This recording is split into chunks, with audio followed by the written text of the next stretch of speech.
12:29. We are going to start. Let's get a few more minutes. Hello, everyone. Thank you for joining us. I see Lisa. I see Liz. You've recuperated enough from our workout this morning, I see.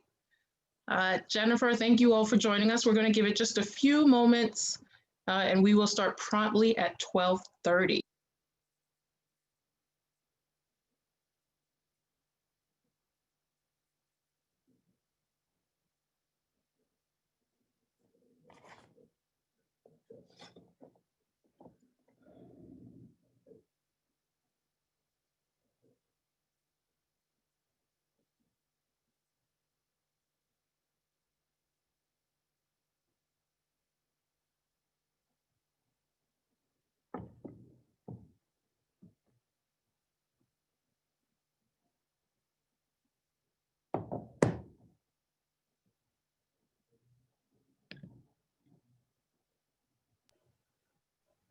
Okay, welcome everyone. You have signed into the MBBA Metropolitan Black Bar Association Fireside Chat with the Honorable, the esteemed Judge Carol Sharpe. My name is Anta Cisse-Green, and I'm the president of the MBBA, and we are so happy to have you all here today. We really appreciate you spending your Saturday afternoon with us. And I'm very excited to just share so much about what I've learned about Judge Sharpe as we honor her today as our 2020 Jurist of the Year. So as you guys know, we had to cancel our fabulous annual gala last year. And so hopefully this will give you a chance to meet all of our honorees, listen to the amazing things that they've done in their career, and get to know them actually in a more intimate way than you otherwise would be able to at our annual gala. So this is the third of 4 fireside chats that we are having this month with our 30 days of MBBA. And before we get started, I would first like to just go through, welcome Judge Sharpe. Thank you for being here with us today. Thank you. And I want to go through briefly and just read through Judge Sharpe's bio, and then I want to share with her some of the words that were shared with us with some of her close friends and colleagues. So as you all know, Judge Sharpe is currently acting Supreme Court Justice, New York County. She began her career at the Bronx District Attorney's Office. I won't give a year, Judge Sharpe. And she was there for 7 years as an assistant district attorney trying felonies, including homicide cases. She later left the DA's office and joined Bauer and Gardner, a prominent medical malpractice defense law firm, until it closed in 1994. Later, she was hired as a trial attorney by the New York City Transit Authority Torts Division. After trying numerous personal injury cases, Judge Sharpe transferred to the Labor and Employment Division, where she litigated cases in state and federal courts, the Equal Employment Opportunity Commission, the New York State Division of Human Rights, and handled the appeals, including oral arguments in the Second Circuit Court of Appeals. In January 2010, Judge Sharpe joined Bronx County Supreme Court Justice Sharon Aarons, now Justice of the Appellate Division, 3rd Department, as her principal law secretary. In September 2013, Judge Sharpe rejoined the Labor and Employment Division of the Transit Authority, but in December 2013 was elected as judge of Civil Court of New York County. Upon taking the bench in January 2014, Judge Sharpe was assigned to the Bronx County Criminal Court for 2.5 years until she was transferred to Bronx County Civil Court. In January 2017, Judge Sharpe was assigned to the New York County Civil Court, and in 2018, she was appointed supervising judge of New York County Civil Court and acting Supreme Court Justice. In August of this year, Judge Sharpe was one of 4 judges selected by the New York County Democratic Party Judicial Convention to be nominated for election to the New York County Supreme Court. So I hope everyone has registered to vote. Early voting starts next week, so get out there. Immediately after being nominated for election, Judge Sharpe was assigned to preside over one of the court's specially designated guardianship parts, where she provides over the guardianship cases. As you can see, a very, very long and very prominent career. Judge Sharpe, we're so happy to have you here. And I do want to share this video that we put together for you, tribute video, for everyone to see just how amazing you are and to hear from all of your friends. So let me, okay.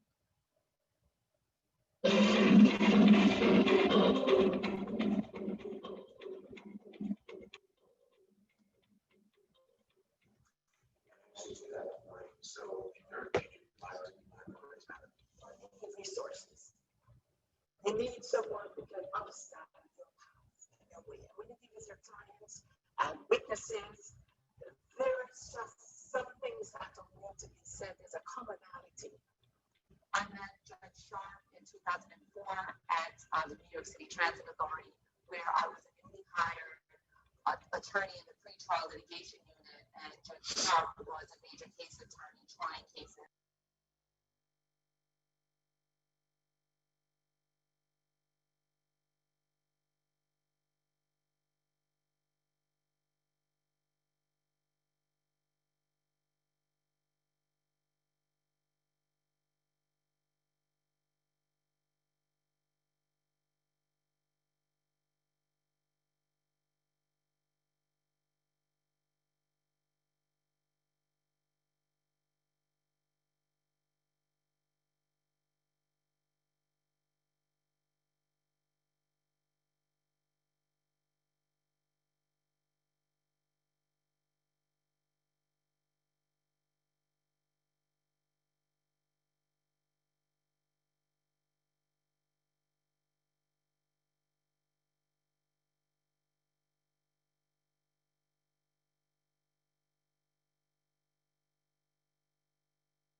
Because dreams evolve. Some people have a direct sight and they follow their paths. That's not me. I went to law school. I didn't think I would be a trial attorney. I got a job in the day service and I became a trial attorney. I dared to dream of becoming a good trial attorney. I would say Bob Marley. Bob Marley was a Jamaican artist skilled in the art of music. Judge Sharpe is a Jamaican skilled in the art of law. Judge Carol Rosemary Sharpe, congratulations on being awarded the MBBA's 2020 Jurist of the Year Award.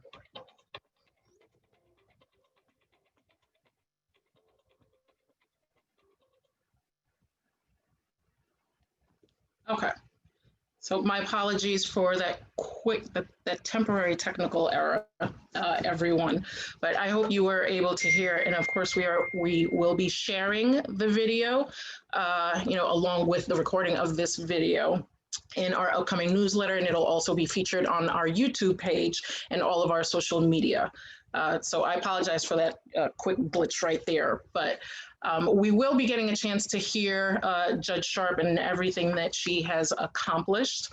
And I want to start, Judge Sharpe. I've been blessed to hear so many different things about you and your background. I would love for you to just tell us a little bit about yourself and your family.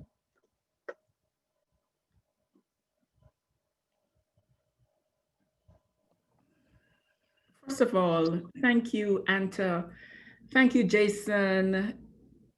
Thank you, the group of individuals who nominated me to be Jurist of the Year. It's quite an honor. There is nothing in my life that told me that this is where I'd be today. being Jurist of the Year. So thank you. As you can hear by now, I am an immigrant, and I'm from this place I call the continent of Jamaica. So, you know, I am what a friend of mine called a barrel child. You know, it's the parents who travel, live in America or England, and to find work and make life better for their children, and the children are left behind being raised by relatives or grandparents. Well, that's relatives too. So my mother left first to come here to work, and that's how she was able to sponsor my father and all of her 7 children, and I'm number 6 of 7 children. I finished high school in Jamaica. I came to America. I went to Lehman College. I had no thought of being a lawyer. I'd never seen a lawyer, didn't know any doctor, lawyer, any such professionals in my life growing up.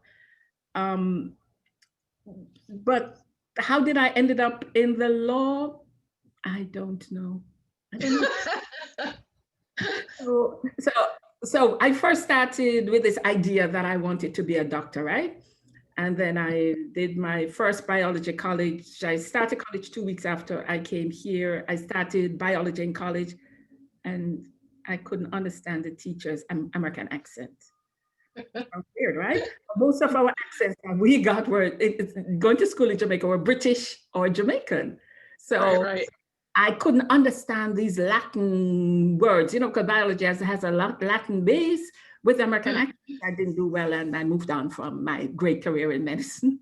And then I fell in love with sociology and psychology, like a lot of young people do.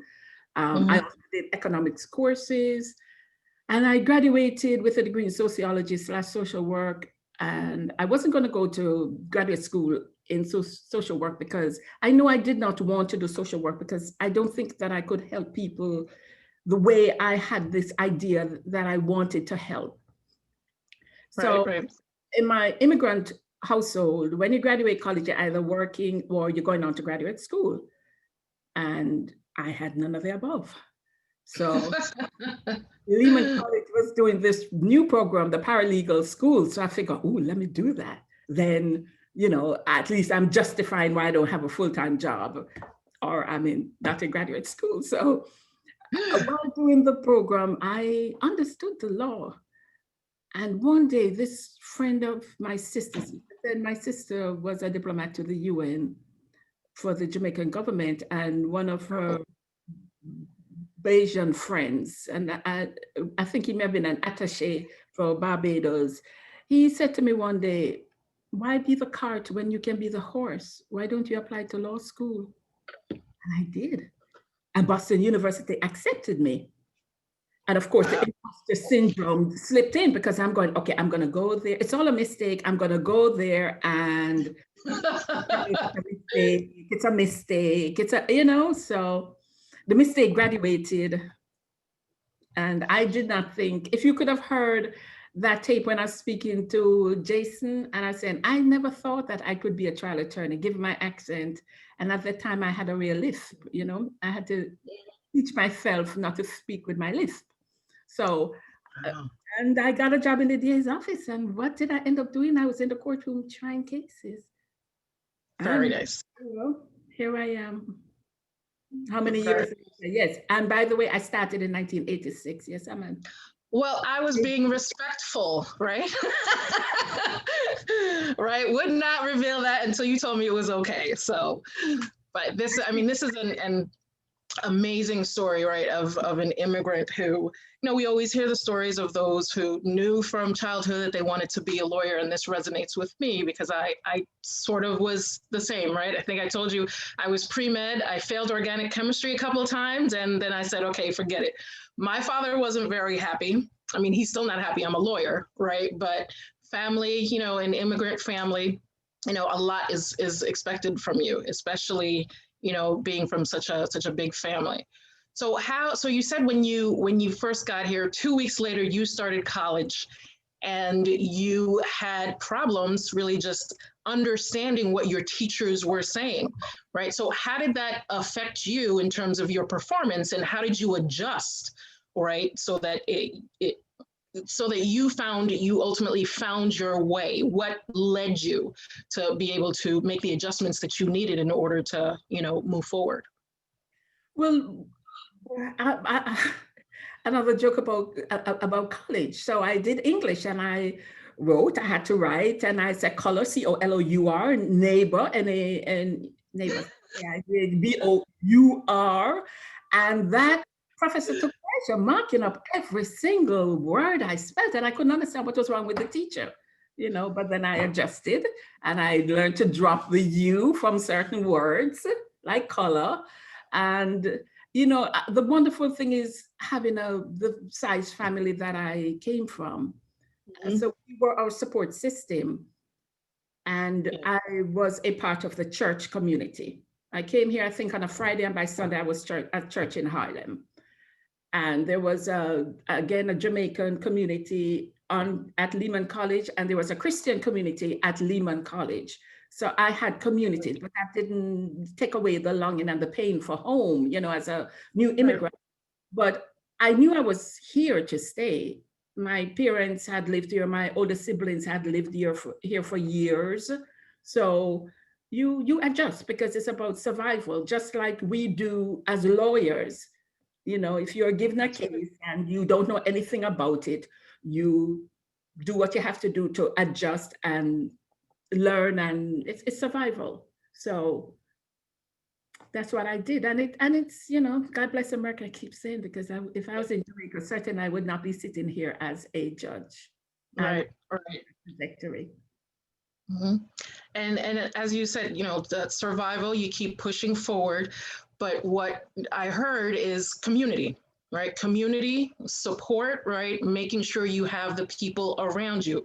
You had your family, you had the Jamaican community at Lehman College, and you had your church, right? And those are just so very important, especially in our profession, where sometimes you can feel isolated, right, in what you're doing.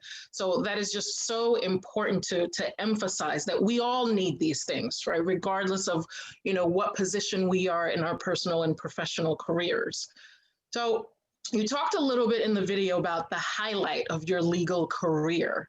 Can you just tell us a little bit more? And maybe it's interesting cases, maybe it's what you learned in law school, what you learned not to do during your journey. What has been some of the highlights of your career? For me, it is, how do you make people feel, really? A judge gets an interesting case and writes a great opinion. A lawyer gets an interesting case, goes to trial and win. The question is, who are you and how do you make people feel? And I learned in the DA's office that the most important thing to get your witnesses to come back is the element of trust and respect. I think that if you treat people with respect, they trust you. Also, that transfers into your relationship with your colleagues. It transfers into the bond you form with the jurors. And I think if we, and that's it for me, your relationships and respect, and treat people with dignity. Agreed. And it's so funny. So when we were talking yesterday, in the middle of our discussion, I just very quickly heard Judge Sharpe say something in Spanish. Right? I have no idea what it was that you said. But then she turned around and she said, I apologize for that, but the cleaning lady was here and she was cleaning up, and I just wanted to acknowledge her. And you have to acknowledge people regardless of where you are. And that's important, right? Another really great nugget for people to remember, right? As you said, it's how do you make people feel, regardless of your position, regardless of who you are, right? Eventually, you need people, and people need you, and we need to build that community. So it doesn't matter what your title is, right? It's, as you said, how do you make people feel? Which I think is something for us to absolutely remember. So I want to delve in. What do you know now that you wish you knew as a law student or a young lawyer? You know, these questions had me waking up all through the night trying to trying to answer. It's just me and a few of our very, very close friends. It's just me and you having a conversation, right? You got your coffee. It's just the two of us, right? So, one of the things that I wish I knew growing up, that everything is going to be all right. It's going to work out because, it's mercy and grace that has brought me thus far. And you see, you're going to make me cry. Dawn, she's making me cry. Help me. no, Oh, not at all. But this is the point where we don't get to really know one another personally, right, as deeply as we would like. So, girl, share.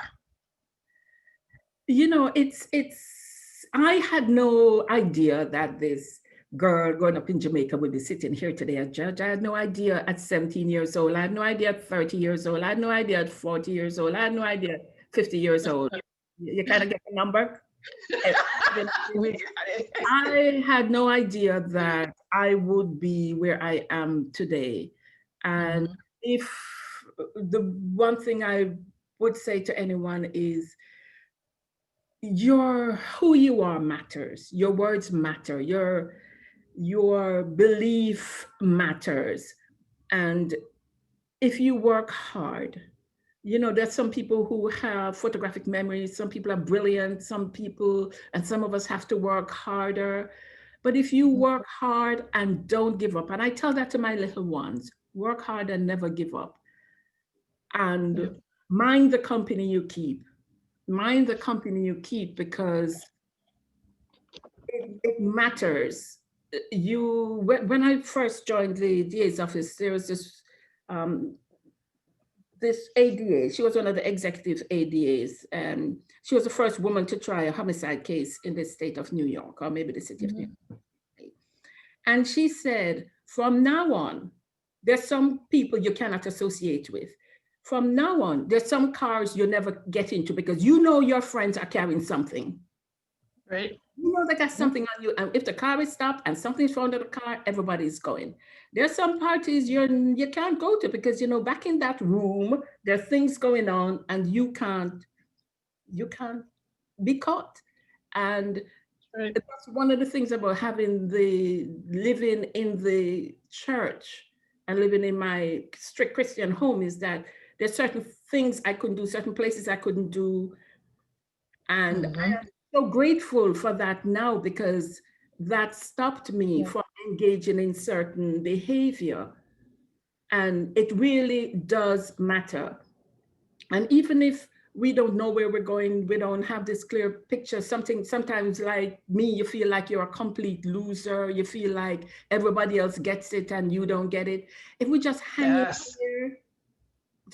in there every day, get up and do your work. And especially in this remote time, working from home, and it's hard, and everybody, and the kids, if we just do something every day, like one foot in front of the other, in front of the other, in front of the other, and the tortoise, just keep going. So everything is, I'm glad, like Bob Marley said, every little thing is gonna be all right. And good things happen to bad people, bad things happen to good people. And I am just so grateful that some things have been spared and some things have, I'm a cancer survivor. I walk with a crutch because I had, I got married in 1996 and 1997. I was diagnosed with cancer. Dawn and I worked at the Transit Authority. Then I was out for a few years recuperating. You just don't know where life is going to take you. And here I am. Agreed. Absolutely agreed. And it's what you said, your story about being an immigrant and coming here and having to adjust. As I've shared so I'm an immigrant myself, right? Although my father keeps telling me I am 100% American. And so there are certain things that, we were taught, being from Senegal, being a Muslim woman, right? You don't talk unless you're speaking to, you stay in the back. Right. And so there were a lot of things that I was taught from my culture, my religion, my family, that I had to get over. So you've already shared some of the things that you yourself did as an immigrant to help you adjust and help you push forward. But for those immigrant students, right, who are here, and for those who are still abroad, who may, are looking to come here, what tips and what suggestions, what words of comfort do you have for them as they are trying to adjust and maneuver through the legal profession, through life generally, right, especially during this time and this pandemic? One of the things that I do not like to hear lawyers do, I do not like to hear lawyers who are still practicing the law tell young people that they don't want to become a lawyer. And I say, if it was that bad, leave the profession. But do not tell young people that they ought not to dare to dream, to do something that is held in high esteem in our community, mm-hmm. and in our profession and in the world. You look at some of the presidents were lawyers, So yes. I say, keep dreaming, keep trying. If you are, wherever you are though, work hard and have good scholarship. That's one of the most important things. Work hard and do your best. It may not be every minute of the day you're doing your best, but the product must be you're striving to do your best. Law school was traumatic for me, mm-hmm. Absolutely traumatizing. I got accepted to law school, didn't even know that I was going to go because we never had the money, didn't have a place to stay. And a friend of my sister knew somebody who went to Boston, who knew somebody who lived in the suburb, mm-hmm. and had to go get a room. And that was how I spent first year law school out in the burbs, commuting. So don't give up. I mean, I wanted to give up many a times, but sometimes you don't feel like you're going to make it, but don't give up, keep going. And that's what all of us have done, keep going every day. And one of the things that I don't forget, and being a judge and getting elected, you do some political things, right? Mm-hmm. Times when I didn't feel like going to this club event or this political event. And I know that every time I don't want to go, that's when you must push through, because that is going to be your breakthrough. Every time you want to just quit, push on, because the darkest part of the night is just before the day. So just, like the song said, if we could just hold on through the night, there's got to be a morning after. Yes, morning will come. Just hold on and never stop dreaming. Yeah. And that is such a wonderful point, right? Because we talked about the importance of the work, right? The importance, the integrity of your work and pushing through and making sure, your work product is amazing. But you touched on what I think one thing that, even I myself sometimes, sort of think is a nightmare, right? Network, right? Networking, getting out there, building relationships. And although we talk about this all the time, it still seems as if, especially for Black law students, it's something that we still struggle with, or, that we just never really rev up enough for us to be able to get out there. Yes, the work is great, but putting your head down and just doing the work is not enough, right? And as you said, just when you think the time when you don't want to do it, that's when you really need to do it. So what tips can you give to especially our law students and to all of us about networking and building relationships especially in this profession, right? One of the things I think it's feeling safe, right? And having a community where you feel safe, having people who make you feel safe and don't see you as a threat, but understand that the tent is wide enough for all of us. And I am not the one, I am not an example of being out there and networking because I, you know, but I know it's important. I did it, in the politics of becoming a judge and moving up as a judge. I want, honestly, let me just be frank. I lack confidence. Okay. I lack confidence in myself. When I come into a room, I stay towards the back because I'm like, who wants to talk? Everybody else seems to be having such a good time, and I don't know anybody. And I had it's Wow. it's hard. So therefore, I think that we should reach out sometime to somebody and just walk up to somebody and say, "Hi, how are you? My name is such and such." And I think if sometime at the events, if we could even have people in the room introduce themselves or have a moment to say, okay, everybody go say hi to 5 people or something, it helps to break the ice because I'm always so shy. Why would anybody want to talk to me? So I'll say Jen Provo said, no way does that lady lack confidence. Brilliant people always say that. Right. And she says that you can approach anyone.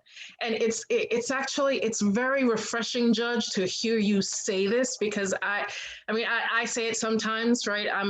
I'm shy, I'm reserved, right? I prefer to be in the back.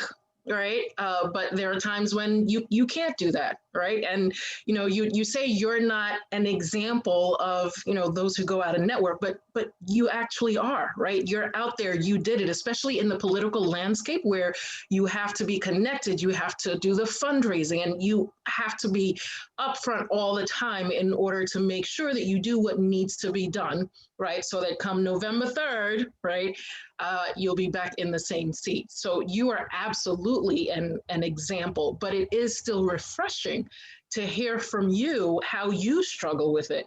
Because as you said, we're not alone, but it's not until we hear people say these things that we realize that we really are not alone, right? We all struggle with this. So thank you so much for sharing that because I think that's just so important, right? What Jennifer said, working hard is a little different than having the confidence. It's and sometimes just by doing it, it's like babies, right? For all of us are walking right now, but when we came out of the womb, we were flaccid. We had no muscle, and it babies practice, and they bounce up and down, strengthening their muscles, then they crawl, and then they walk, and take off running, and it's practice. Yes, I did it in the political because you keep doing it, and you have to do it. And if you go out and people actually talk to you, and the next time you go, people see you and recognize you, and you start going, oh my God. And and then it takes years and it pays off, but you keep going to these events, the fundraisers, you keep going, and be nice to people. So if if I could say back with this networking thing, it's not easy, but we have to make sure that there's a welcoming team there to make Right. people feel welcome. Right. Agreed. Now, I want to address, we have a question in the chat. Hearing how your background, you started as a paralegal, we have a question. What suggestions can you give to paralegals and legal assistants when seeking a mentor?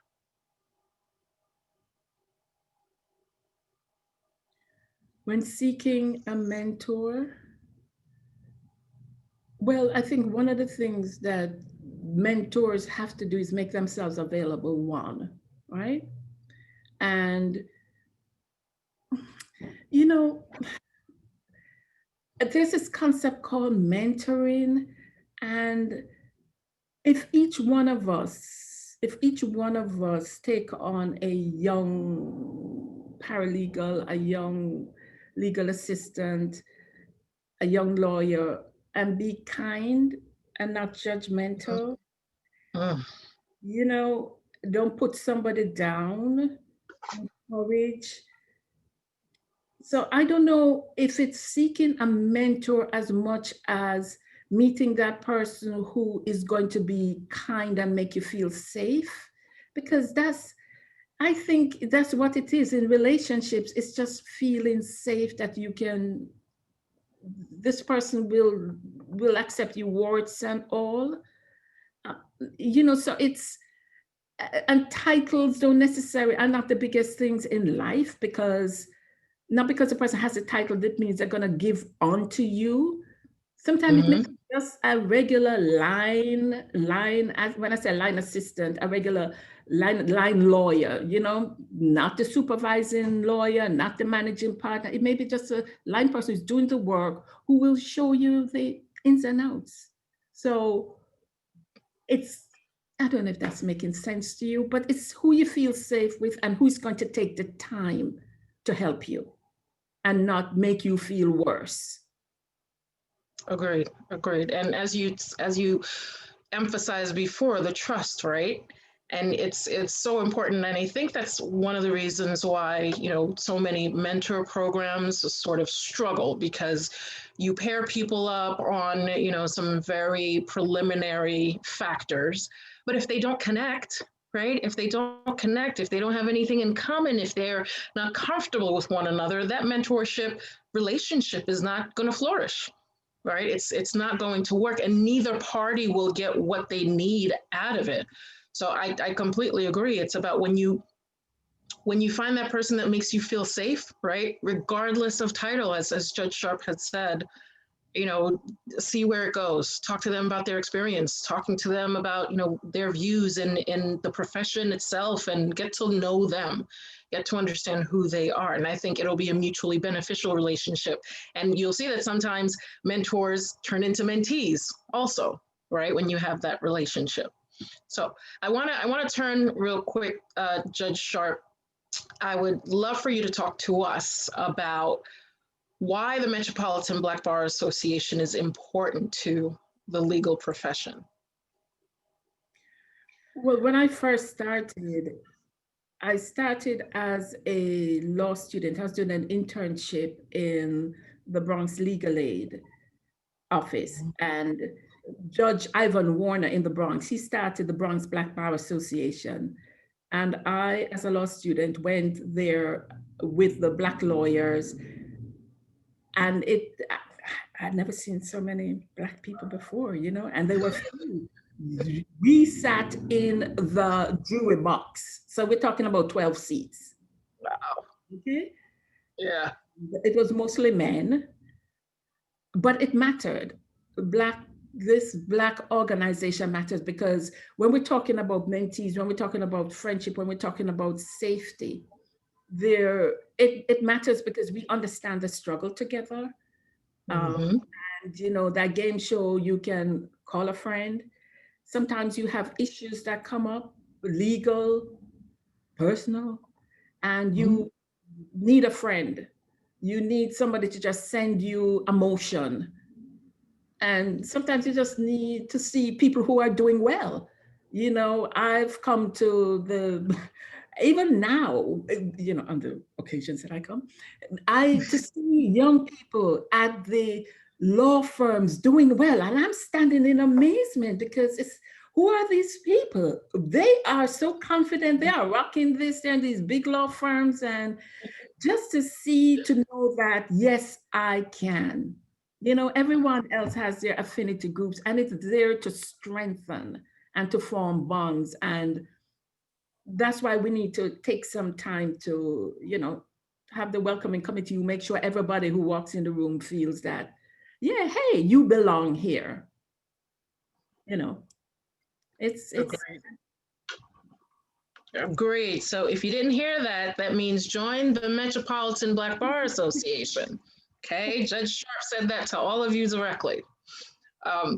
But so just Shar, you said something that I want to make sure we focus on. So yes, there are many affinity bar associations out there. But why do Black lawyers matter? Well, I matter. I'm Black. I'm alive. I have life. So my Black life matters. And so does every other Black lives matter. And Black people become Black lawyers, and Black lawyers become Black judges. So we are very, very, very important. Our lives matter. We have Yes. phenomenal brains. We have inherited survival skills.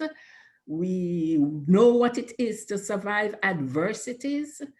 And a lot of, unfortunately, in the criminal and the family Mm-hmm. law, in those courts, it's made up of a lot of people who look like us. And there are some, you need cultural understanding, you need language understanding, and you have some male phenomenal gynecologists and obstetricians, right? Doesn't mean that you have to be a woman to be a gynecologist and an obstetrician. Female should become obstetricians and gynecologists, just like we ought to have Black lawyers, because there's some things, and I think culture is so important. The food we eat. Why did we speak to our child that way? Why is it that we do that? And Agreed.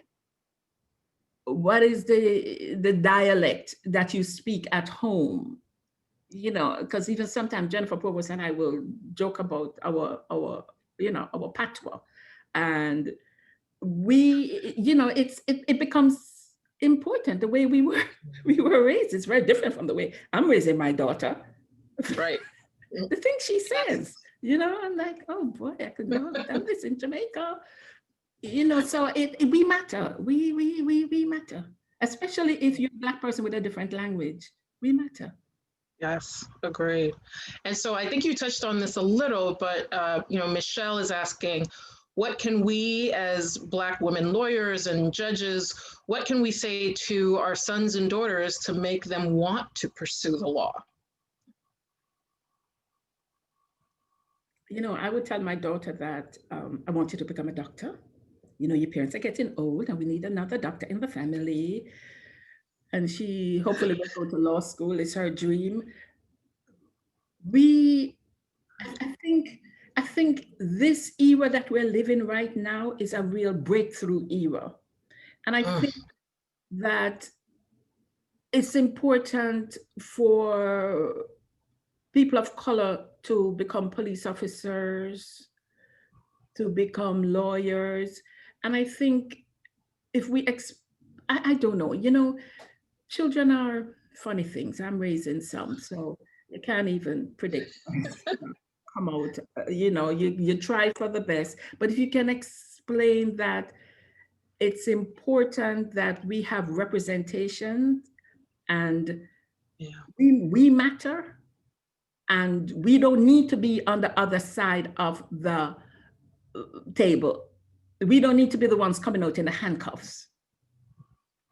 We need to be the person standing up there and speaking and representing, because we are important. We have good brains and we can do this.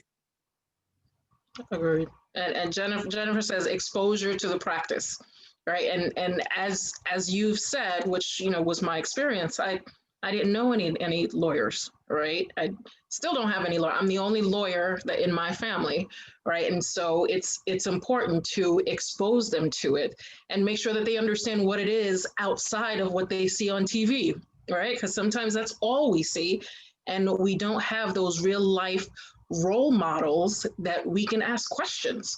So I think it's absolutely important to expose them to it, to make sure that they see us out there, so they can understand how important that we are.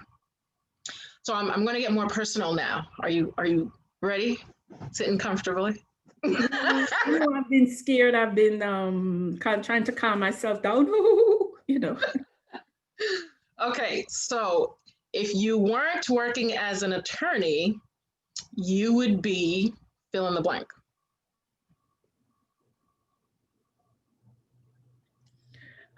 If I wasn't a lawyer, what would I be? And, you know,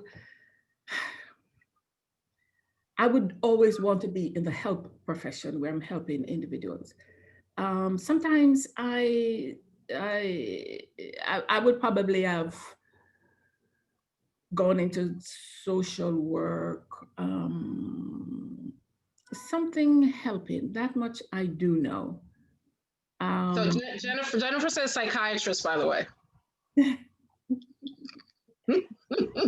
know, I would probably have held on to the medical field, persevered. Get past that organic chemistry. That's what it was for me.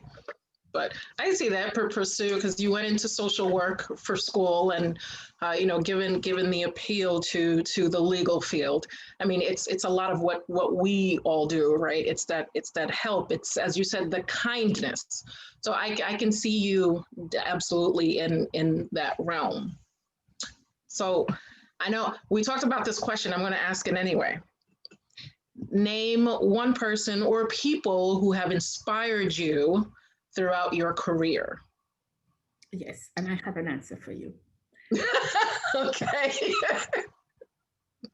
At every stage, there are different people.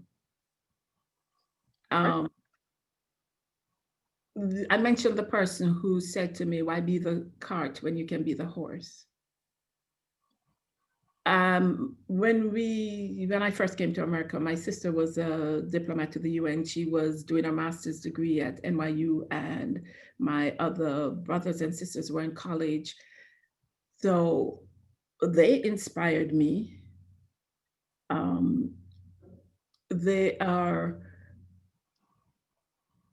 working in the DA's office.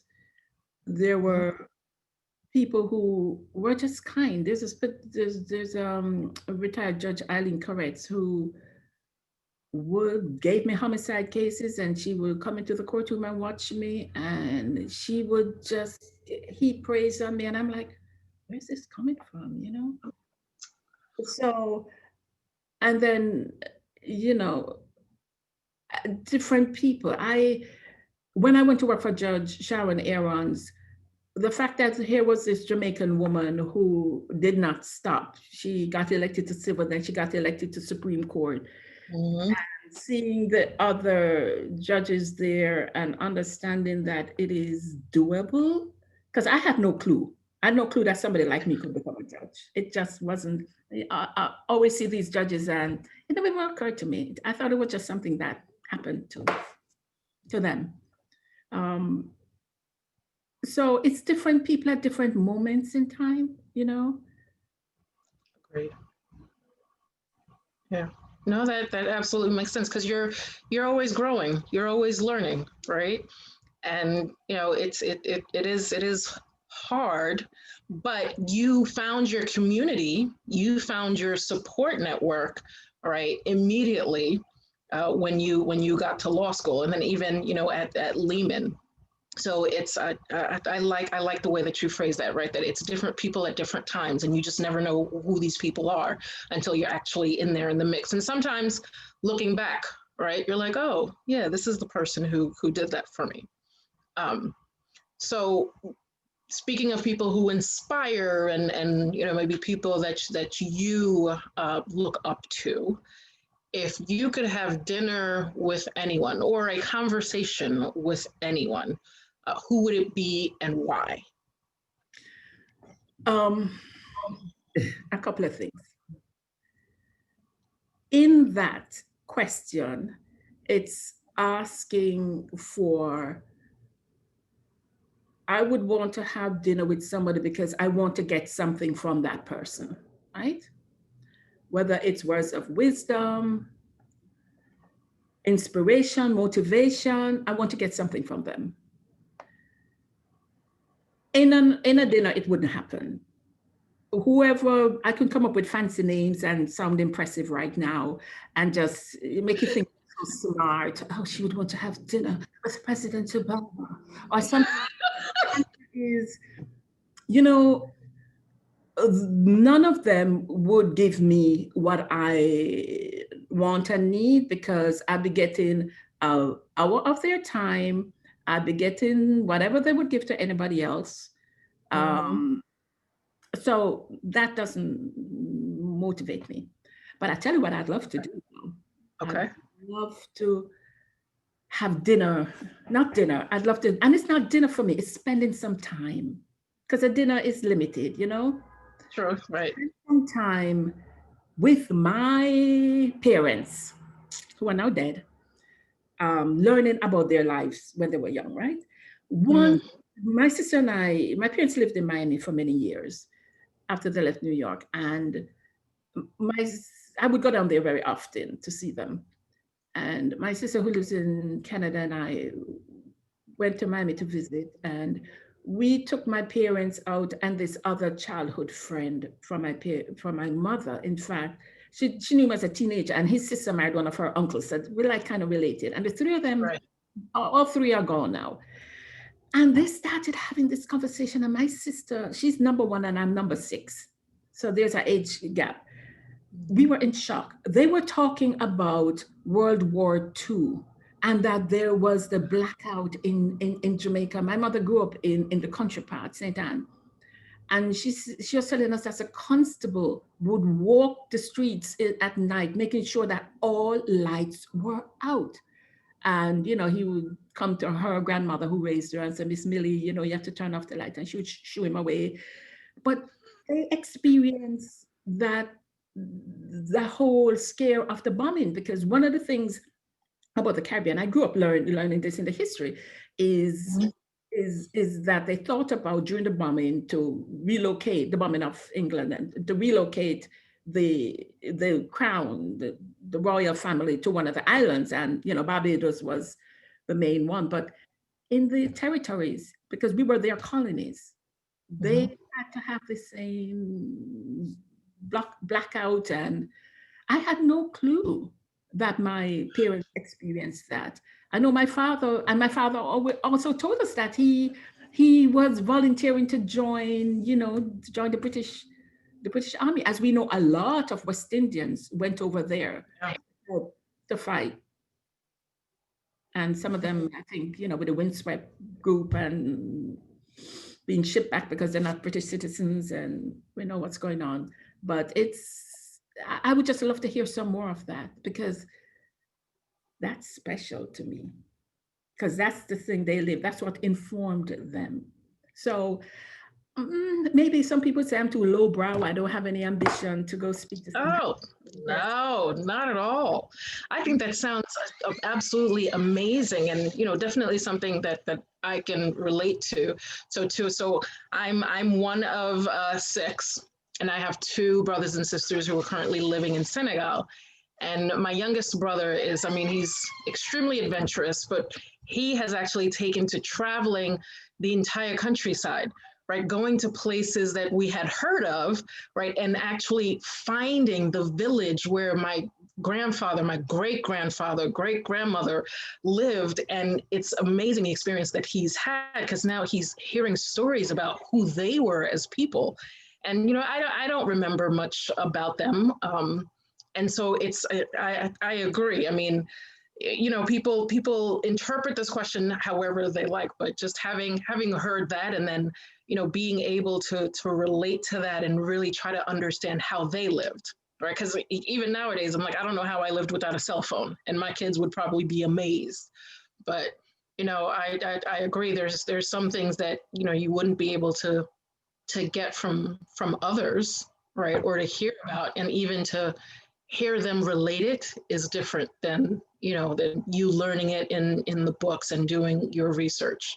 So I think that's absolutely amazing. Thank you for sharing that. I know you always get teary-eyed whenever you start, but we appreciate that.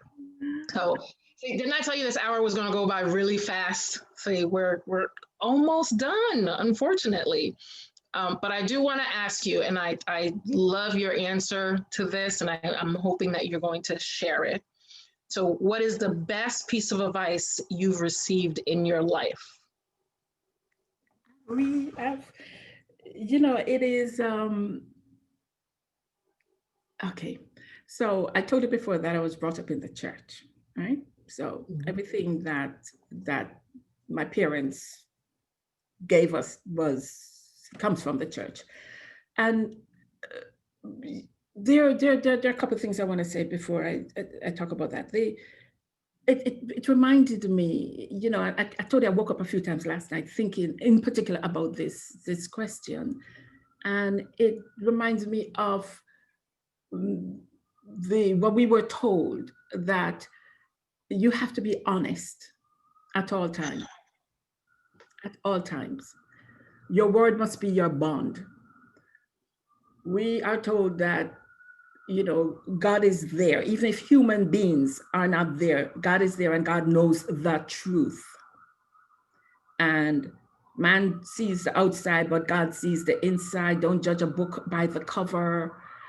Do unto others that as you would that they to you would do, as you wish that they. Everybody knows what I mean, right? And my mother, one day she was visiting Jamaica on holidays, and she told me, she said, being a Christian is like you're on a table. And it's not because you're on a table because you're better. It's not because you're on a table. It's easier for someone to pull you down than for you to pull somebody up.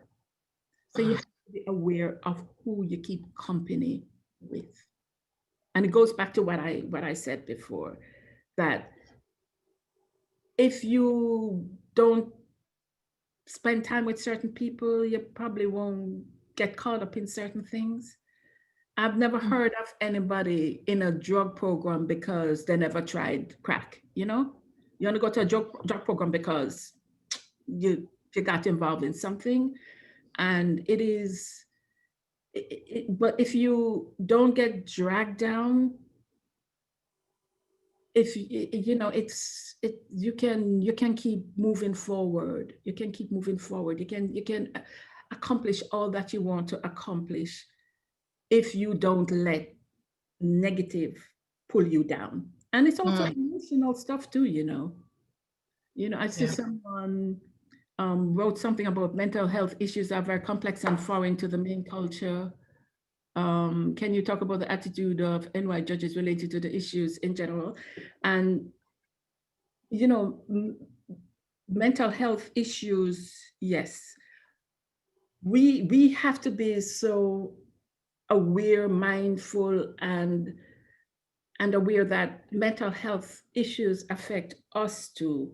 And how do you deal with it? And the expression of love and acceptance and realizing, especially in my community, that mental health is an issue. When I say my community, I mean Jamaican community, the Black community. Is an issue, and faith alone isn't going to cure a need for treatment, whether a cancer or taking medication. So our faith alone, while faith gives you something to hold on to and may stop you from going into some deep holes, we also need to get man medicine sometimes. I tell people, it's like, you're like a Maserati, right? A Maserati can't run on regular gas that my little Toyota or Volvo can run on. It's special. You need to have the high, well, I'm sorry. So you need the medication to take, and you need some therapy because you're special. And we need to embrace certain things, even those of us of faith and practice the faith, and we need to expand and accept, acknowledge, right? Because that's one of the things, as you said, in our community, we don't even talk about it. We don't even recognize it, right? So that is important.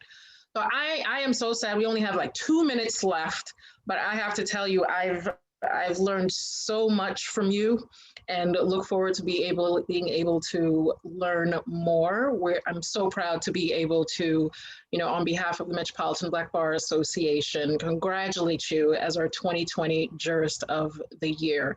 You are absolutely amazing. I know you don't see yourself as an example, but you are. You are an immigrant who came here, you made it, right? Notwithstanding the English accents that you had to adjust to. And it's just absolutely amazing. And we're so honored that you were, just here candid and shared with us, not just your journey in this legal profession, but just generally about your life and allowed us to get to know you so much better. I know I have had a great time and you're definitely going to hear from me. I'm going to text you, right?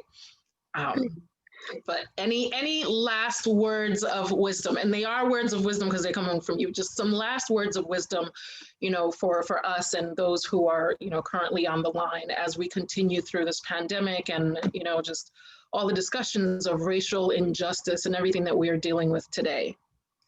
Well, one, stay safe. I was hospitalized with COVID, so I know it's real. So stay safe, wear your mask, wash your hands every time, and just remember, like I heard someone say, if you have a dream to be something and do something, you're gonna be lying on the beach one day and somebody's gonna come and find you and they're gonna know your dreams and they're gonna take you away and you're gonna accomplish all your dreams and desire. That's not the way it works. So, and when I heard somebody say that she was a motivational speaker, I'm like, oh my God, you mean that's not the way it's going to happen? I'm not just going to be discovered and found? Oh no. But it's work. The work that we have done to take us so far, we just keep working. Keep trying, never give up. Yeah, I have bad days. I'm doing guardianship. I've never done guardianship. I feel like, oh my God, I'm such a loser. I'll never get this. Oh, how am I? I feel that way. But guess what? We just keep doing it. And every challenge, it just makes us stronger if we don't give up and just accept that, wow, this one is tough. And I'm not feeling good about myself right now. And that's okay. This too shall pass. Agreed. Agreed. You heard it, Judge Sharpe. Don't give up. Thank you so much, everyone, for joining us today. Judge Sharpe, you were absolutely amazing. I'm so honored to have been able to have this conversation with you. Everyone stay safe. Please, join us again next week. We will have our last fireside chat. Unfortunately, they have to come to an end just for now, but we hope that you will join us and please extend your congratulations to Judge Sharpe for this amazing achievement. We're so honored that she accepted. Thank you again, everyone. Have a fantastic weekend and take care. Bye-bye.